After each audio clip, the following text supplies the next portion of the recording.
বেগম জিয়াকে তিলে তিলে মেরে ফেলার জন্যই শেখ হাসিনা তার ওপর এত জুলুম নির্যাতন করেছে বলে মন্তব্য করেছেন বিএনপির সিনিয়র যুগ্ম মহাসচিব রুহুল কবির রিজভী। সকালে বিএনপির কেন্দ্রীয় কার্যালয়ে আয়োজিত এক দোয়া মাহফিলে তিনি এই মন্তব্য করেন। শায়ান সাব্বিরের রিপোর্ট, ক্যামেরায় ছিলেন সোহানুর রহমান সোহান।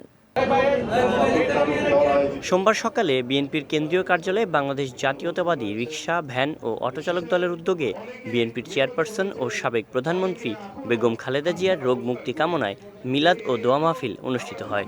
সেখানে প্রধান অতিথি হিসেবে যোগ দেন বিএনপির সিনিয়র যুগ্ম মহাসচিব রুহুল কবির রিজভী। এ সময় ভারত শেখ হাসিনাকে কিনে রেখেছিল এবং শেখ হাসিনা ভারতের সেবাদাস হয়ে কাজ করেছে জানিয়ে রিজভী বলেন, শেখ হাসিনার পরিবারের নামে ৮০,০০০ কোটি টাকা পাচার করা হয়েছে। উনি একটা কথা বলতেন যে আমার দলের লোকের অনেককে কেনা যায়, শেখ হাসিনাকে কেনা যায় না। আরে আপনাকে তো সবার আগে কেনা যায়। ভারত তো আপনাকে সবার আগে কিনেছে। তার ফ্যাসিজম দিয়ে, তার নির্মমতা দিয়ে, তার নির্দয়তা দিয়ে তিনি ভারতের সেবাদাস হয়ে কাজ করেছেন। ৮০,০০০ কোটি টাকা শেখ হাসিনা এবং তার পরিবারের নামে বাংলাদেশ থেকে পাচার হয়েছে। ৮০,০০০ কোটি টাকা।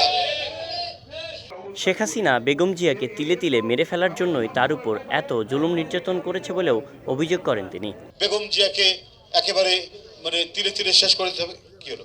শেষ করে দিতে হবে। তারেক রহমান সাহেব যদি দেশে ফিরে না আসতে পারে, তার জন্য নানা ধরনের বিচারিক ক্ষমতাকে কাজে লাগাতে হবে। এই সবগুলো করেছে। করে কি শেষ রক্ষা হলো? শেষ রক্ষা তো হলো না। এ সময় শেখ হাসিনার দোসরদের বিরুদ্ধে বর্তমান সরকারকে বিপ্লবী সিদ্ধান্ত নিতে হবে বলেও জানান রিজভী। তাদের বিরুদ্ধে বৈপ্লবিক সিদ্ধান্ত। শায়ান সাব্বির, বিজয় টিভি, ঢাকা।